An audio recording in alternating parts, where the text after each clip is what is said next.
இயேசு கிறிஸ்து மனிதனாக பிறந்தார் என்பது சரித்திர ரீதியான உண்மை.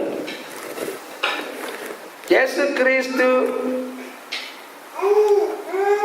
மனுஷனாக பிறந்தார், வளர்ந்தார், சிலுவையில் அறையுண்டு மரித்தார். இது எல்லாரும் நம்புகிற ஒரு காரியம். ஆனால் அவர் உயிர்த்தெழுந்தார், அவர் ஜீவனுள்ள கர்த்தர் என்பதை நாங்கள் விசுவாசிக்கிறோம். ஹல்லேலூயா, ஹல்லேலூயா. எல்லாருக்கும் தெரியும் இயேசு கிறிஸ்து என்பவர் ஒருவர் பிறந்தார். புத்தன் பிறந்தார், காந்தி பிறந்தார், இன்னும் எத்தனையோ பேர், மகா அலெக்சாண்டர் பிறந்தார், எல்லாரும் பிறந்தார். அது மாதிரி இயேசு பிறந்தார் என்பது சரித்திரபூர்வமாக நிரூபிக்கப்பட்ட ஒரு காரியம். ஆனால் இயேசு கர்த்தர் என்பதை எப்படி நிரூபிப்பது என்பதை குறித்ததான காரியத்தை நாங்கள் பார்க்கிறோம். இதெல்லாம் பாருங்கள், தன் தாயின் வயிற்றில் இருந்து சப்பானியாய் பிறந்து ஒரு மனுஷன் முடவனாய் பிறந்து ஒரு மனுஷன் முடவனாய் இருந்து சுகம் பெற்றால் யாராவது சொல்லலாம், இடையிலே வந்த வியாதி இடையிலே போய்விட்டது என்று யாராவது சொல்லலாம்.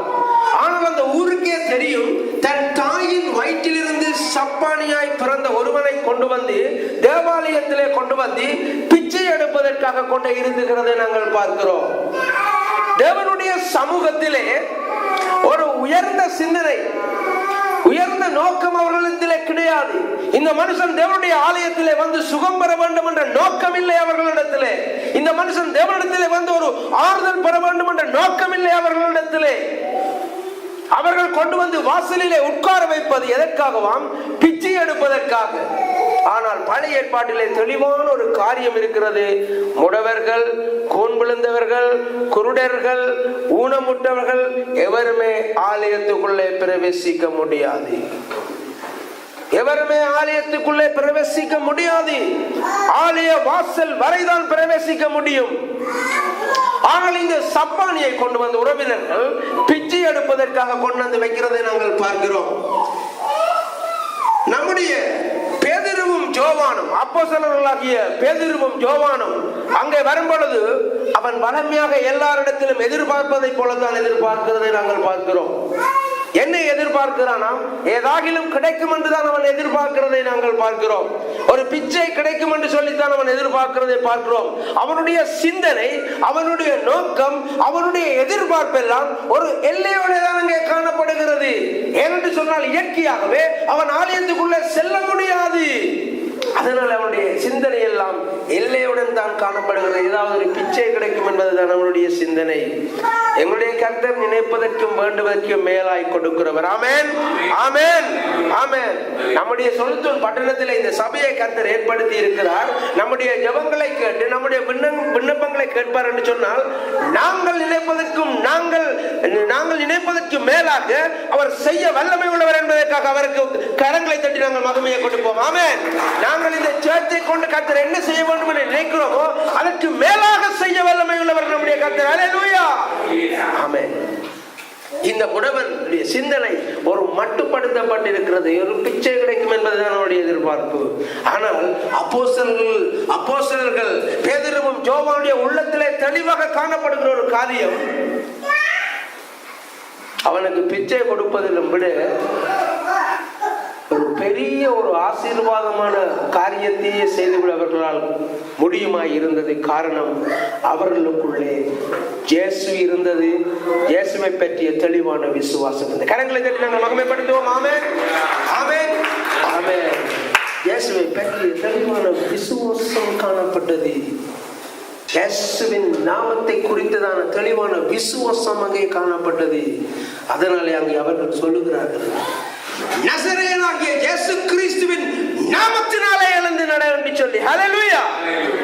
அந்த இயேசு கிறிஸ்துவுடைய நாமத்தினுடைய பவர், அந்த வல்லமையை அவர்கள் அறிந்திருந்தார்கள், விசுவாசித்திருந்தார்கள். ஹல்லேலூயா.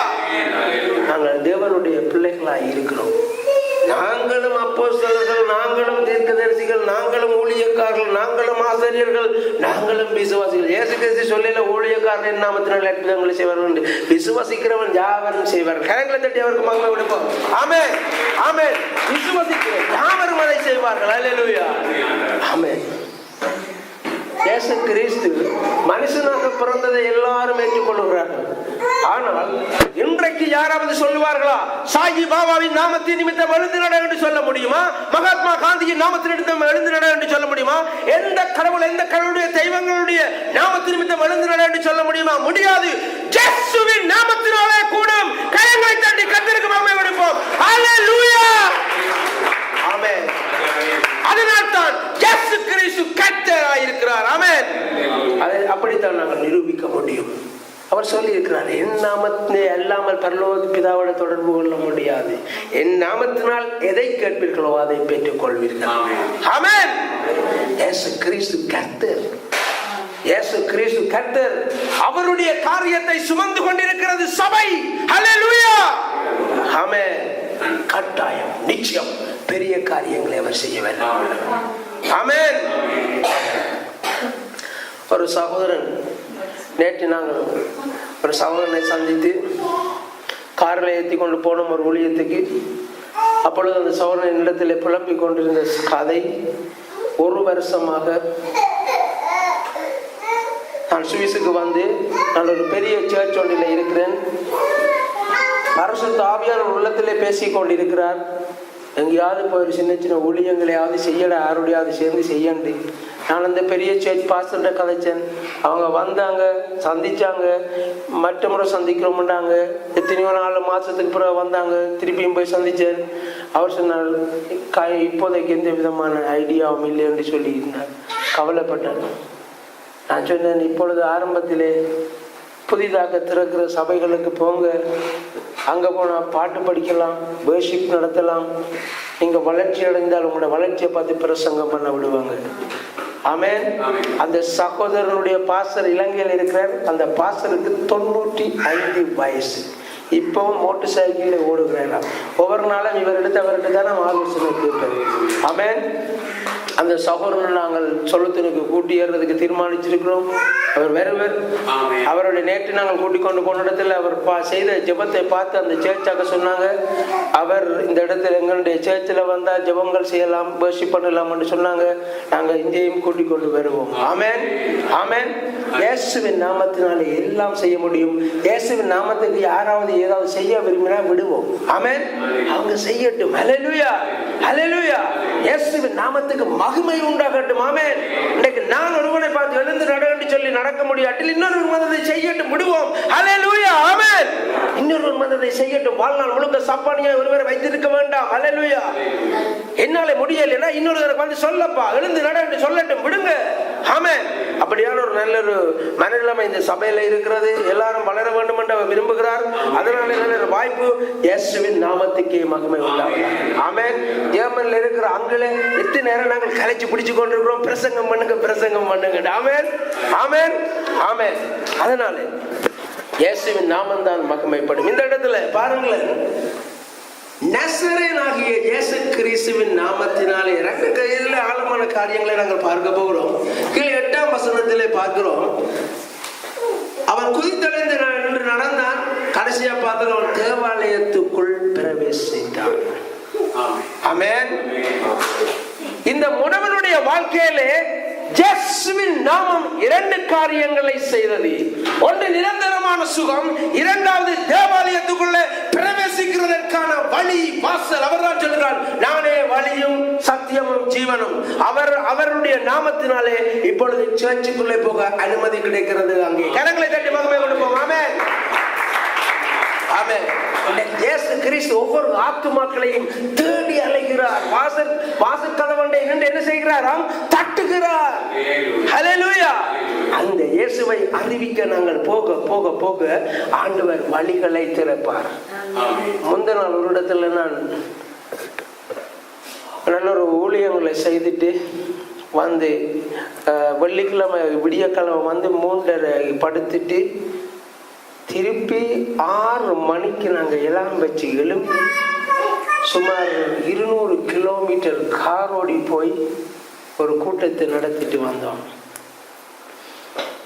அப்பதான் நான் யோசித்தேன், நாங்கள் முதல் நாள் ஊழியம் செய்து வேலைக்கு போட்டு வந்து 2 மணித்தியாலம் படுத்துட்டு திருப்பி ஊழியத்துக்கு போட்டு வரைக்குள்ள அந்த ஊழியத்தில் அந்த ஜனங்கள் சந்தோஷப்படுறாங்க, பிரயோஜனம் என்று சொல்றாங்கன்னு கேட்கக்குள்ள நான் யோசித்தேன், நானே இழப்பாறுதல் இல்லாமல் ஊழியம் செய்யறேன் என்றால் எங்களிலும் விட அழைக்கப்பட்டவர்கள் எவ்வளவு உண்மையாக ஊழியம் செய்கிறவர்கள் இழைப்பாறுதலே இல்லாமல் ஊழியம் செய்கிறாங்க.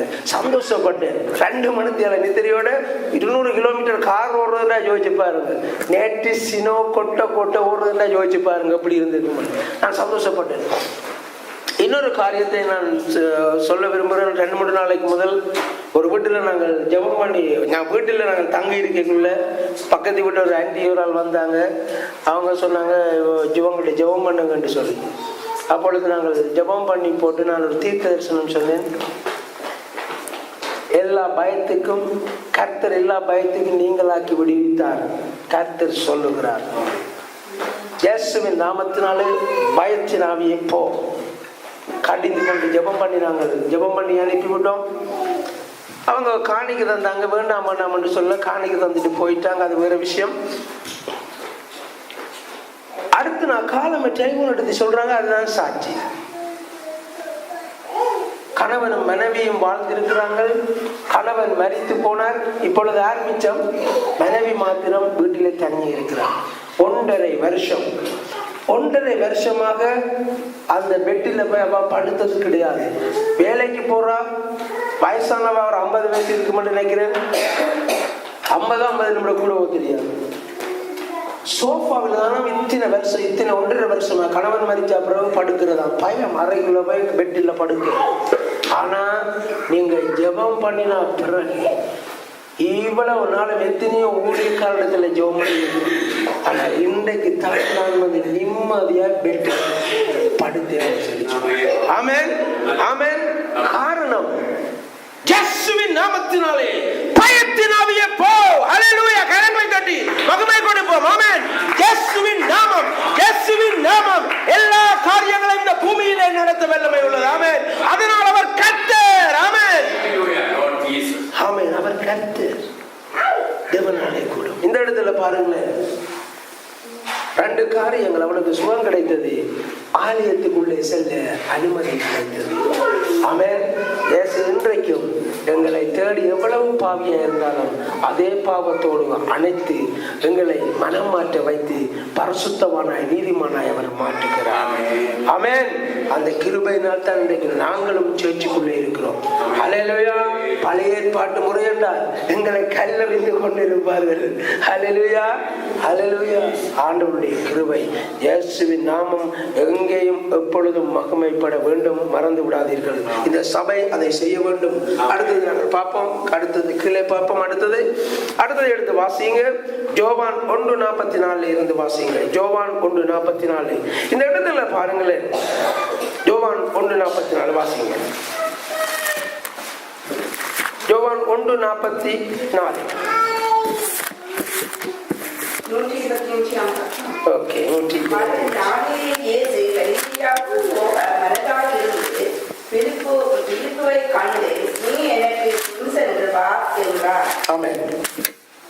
தொடர்ந்து வாசிப்போம்.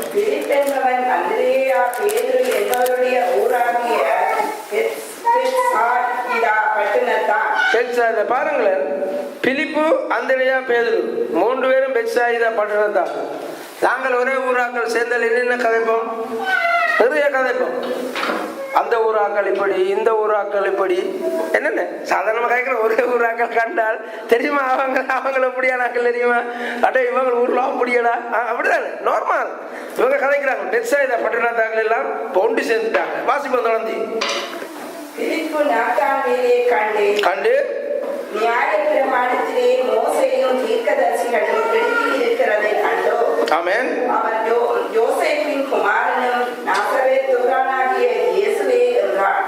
அடே பிலிப்பு சொல்றான், அடே நாத்தான்வேல், உனக்கு தெரியுமாடா மோசேயுடைய ஆகமத்தில் எழுதப்பட்டிருக்கு ஒரு மெசியா வருவார், மெசியா பிறப்பார், எல்லாரும் எதிர்பார்த்து கொண்டிருக்கிறாங்களே.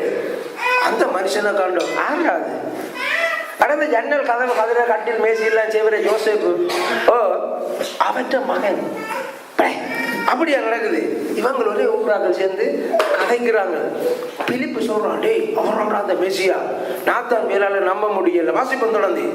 அதற்கு நாத்தானியேல், நசரேத்திலிருந்து யாதொரு நன்மை உண்டாக கூடுமா என்றான். அதற்கு பிலிப்பு வந்து பார் என்றான். பாருங்களேன், நசரேத்தூரிலிருந்து யாதொரு நன்மையும் உண்டாக கூடுமா? நாங்கள் ஆட்களை மட்டும் தட்டுறாங்க. இவனால இது இயலுமா? இவனா சபை நடத்துறான், இவனா ஊழிய செய்யறான், இவனா தீர்க்கதரிசி, இவனுடைய கர்த்தர் பேசினார். நசரேத்து ஊரிலிருந்து யாதொரு நன்மையும் உண்டாக கூடுமா? ஆனால் இவங்கிட்ட ஊருக்கு கிட்டவே ஒருத்தர் போக மாட்டோம். எங்கிட்ட ஒருத்தருமே போனது கிடையாது. நசரேத்து அங்க இருந்து நன்மை கிடைக்குமா கேட்கிறான், கதைக்கிறான். சாதாரண விஷயம். எல்லாரும் ஒரே ஊராக உண்டு கூடினா கதைக்கிறது நார்மல். எல்லாரும் மற்றவர்களை குறித்து நாங்கள் மட்டம் தட்டி கதைப்போம். ஏனாது இவனால ஏனாது என்று நாங்கள் எதிர்பார்க்கிறோம். இவனால முடியாது என்று நாங்கள் பேசிக்கொள்கிறோம். ஆனால் யாதொரு நன்மையும் உண்டாக கூடுமான்னு சொல்லி இங்கே கதைக்கிறதை நாங்கள் பார்க்கிறோம். பாப்போம் 10:30. அப்போஸ்தலர் 10:38. அப்போஸ்தலர் 10:38. நசரேத்தூர்ல இருந்து யாதொரு நன்மையும் உண்டாக கூடுமோன்னு சொல்லி நாங்கள் பார்க்கிறோம். அவர் நாத்தான்வேல் அப்படி கேட்கிறார்.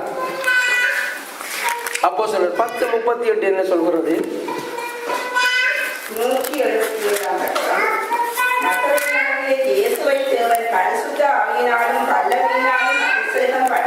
ஆமென். அவர்களுடைய கூட இருந்தபடியினாலே அவர் நன்மை செய்கிறவராய் பிசாசின் வல்லமையில் அகப்பட்ட யாவரையும் குணமாக்குறவராயும் சுற்றி திரிந்தார். ஐயா, இந்த நாத்தான்மே இந்த ஊரவங்க எல்லாம் சேர்ந்து கதைக்கக்குள்ள நாத்தான்மே சொல்ல நசரேத்துல இருந்து நன்மை உண்டாகுமா என்று கேட்கிறார். ஆனா 10:38 பார்க்கிறோம், நன்மை செய்கிறவராய் சுற்றி திரிந்தார். கரங்களை தட்டி அவருக்கு மகிமை கொடுப்போம். ஆமென். நம்முடைய இயேசு கிறிஸ்து நன்மை செய்கிறவராய் சுற்றி திரிந்தார். பாருங்க, இதுல உள்ள ரகசியம். இயேசு கிறிஸ்து ராஜாதி ராஜா, தேவாதி தேவன், கர்த்தாதி கர்த்தர், அனைத்தையும் உண்டாக்கினவர். உலகங்கள் உண்டாகும் பொழுது அங்கே அவர் பரலோகத்தில் இருந்தவர், வார்த்தையாய் இருந்தவர். வார்த்தை தேவனாய் இருந்தது. அவர் தேவனோடு இருந்தார். அவர் மாமிசமானார். இந்த இயேசு கிறிஸ்து பிறந்த காரியம் ஒருவரும் கணக்கெடுக்காத இடையர்களுக்கு, மேற்பர்களுக்கு தேவதூதன் இறங்கி வந்து ஒபிஷியலாக அறிவித்தது. இந்த இடையர்களுக்கு, ஒரு மனுஷரும் கணக்கெடுக்காத தொழில் செய்கிற மனுஷர்களுக்கு தான் இந்த தேவாதி தேவனுடைய சத்தியம், நற்செய்தி அறிவிக்கப்படுகிறது. ஆமென், ஆமென். ஈசாயி தன்னுடைய மகனை எல்லா பிள்ளைகளையும் அனுப்புகிற சாமுவேலிடத்துல, தீர்க்கதரிசியிடத்துல, இவன் இல்லை, இவன் இல்லை, இவன் இல்லை, ஓடு ஓடு ஓடு. இன்னொருதன் இருக்கணுமே, அவன் அங்கே ஆடு மேய்ச்சி இருக்கிறான். அவன் தான் தாவீது. ஆமென். 40 வருஷம் யூதா தேசம் முழுக்க இஸ்ரவேல் அனைத்தையும் அரசாண்ட ராஜா. கரங்களை தட்டி கர்த்தருக்கு மகிமை கொடுப்போம். ஆமென். கர்த்தருடைய தெரிந்து கொள்ளுதல் அப்படித்தான். கர்த்தருக்கு தெரிந்து கொள்ளுதல் அப்படி. அவருடைய செய்தி வெளியிட்டதும் மேய்ப்பர்களுக்கு ஒருவருமே கணக்கெடுக்காத மனுஷர்களுக்கு தான் ஆபீஷியலான செய்தி. அதாவது தேவ தூதர்கள் இறங்கி வந்து பேசுகிறது தான் ஆபீஷியலான செய்தி. ஆமென். ஆண்டவர் அப்படிப்பட்ட அடிமைப்பட்ட இந்த ஜனங்கள் மேலதான் அந்த தூதர்களை அனுப்பி அவர் பேசுகிறார். நசரேத்தூர்ல இருந்து நன்மையே கிடைக்காதையா, ஆனால் வானத்தையும் பூமியையும் படைத்த கர்த்தர் அந்த ஊர்ல தான் ஐயா பிறந்தார். கரங்களை தட்டி கர்த்தருக்கு மகிமை கொடுப்போம். ஆமென். எவ்வளவு தூரம் தன்னை தாழ்த்தினார்கள் பாருங்கள். இன்னைக்கு நாங்களுடைய ஊழியக்காரங்க நாங்க சண்டை பிடிக்கிறோம். எவ்வளவு கவலை, எவ்வளவு கவலை. ஆபிரகாம் லோத்தோட சண்டை பிடிச்சாரா? நீ என்ன எடுக்க போற எடு. நீ வலது பக்கம் போனா நான் இடது பக்கம் போறேன், நான் இடது பக்கம் போனா நீ இடது பக்கம் போனா நான் வலது பக்கம் போறேன். அதுதான் ஐயா உண்மையான தாழ்மை. ஆமென், ஆமென். பாருங்களேன், இயேசு கிறிஸ்து எவ்வளவு தூரம் தன்னை தாழ்த்தினார். அவர் பிறந்த செய்தியும் அறிவிக்கப்பட்டது ஒருவரும் கணக்கெடுக்காத அந்த மேய்ப்பர்களுக்கு. அவர் பிறந்த ஊரும் ஒருவரும் கணக்கு எடுக்காத அந்த ஊரவனாய் அவர் பிறக்கிறார். அதனாலதான் அங்கே பேதுருவும் யோவானும் சொல்லும் பொழுது இயேசுவின் நாமத்தினால் என்றது மாத்திரமல்ல, நசரேயனாகிய இயேசுவின் நாமத்தினாலே நீங்கள் எல்லாரும் ஒதுக்கி வைத்திருக்கிற நசரேயனாகிய இயேசுவின் நாமத்தினாலே எழுந்து நட. ஆமென். நீங்கள் எல்லாரும் கணக்கெடுக்காத அந்த இயேசுவின் நாமத்தினாலே அங்கே குறிப்பிடுகிறது நாங்கள் பார்க்கிறோம். ஹல்லேலூயா. இடத்துல பாருங்க 10:38 நன்மை செய்கிறவராய் சுற்றி திரிந்தார். மனுஷர்களால் முடியாது. பிசாசின் வல்லமையில் அகப்பட்டு யாவரையும் யாவரையும் யாவரையும் குணமாக்குகிறவராய் அவர் சுற்றி திரிந்தார். ஆமென். யாவரையும் குணமாக்கினார். ஹல்லேலூயா. அதுதான் அவர் நன்மை செய்கிறவர். நன்மை சூழல் ஊர் எல்லாரும் சொல்லி நம்ம நன்மையே கிடைக்காது. ஆனா உலகத்துக்கே நன்மை அங்கிருந்துதான் உண்டானது. கரங்களை தட்டுவோமா, கரங்களை தட்டுவோமா. ஹல்லேலூயா.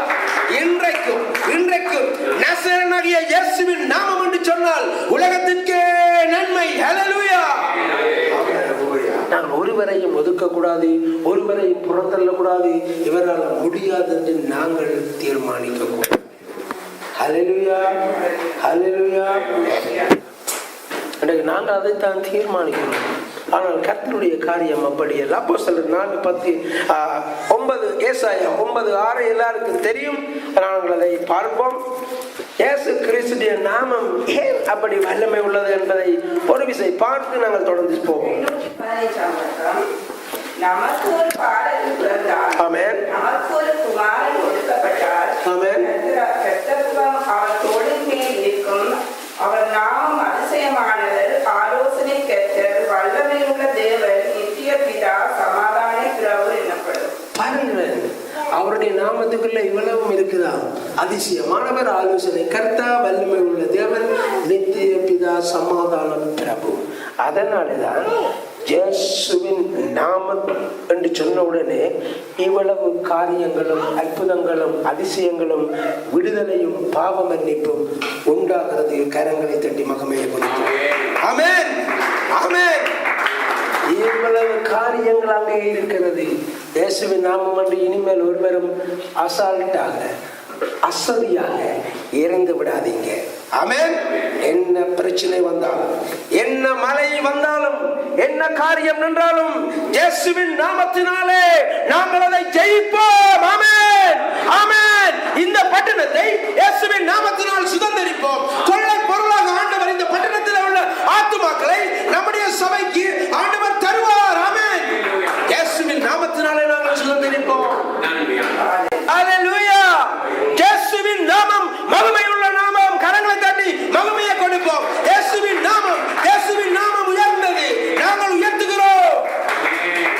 இனிமேல் இயேசுவின் நாமம் என்று சொல்லக்குள்ள தயவு செய்து அசதியாக இல்லாதபடி இயேசுவின் நாமம் என்று பாடல்கள் வரும் பொழுது மிகுந்த உற்சாகமாய் நாங்கள் அறிக்கை பண்ணுவோம். ஆமென். இயேசுவின் நாமத்துக்குள்ள இவ்வளவு காரியங்கள் தொடர்ந்து அடுத்து போங்க. பாருங்களேன், அப்போஸ்தலர் 4:10 வாசிப்போம். அப்போஸ்தலர் 4:10. அப்போஸ்தலர் 4:10.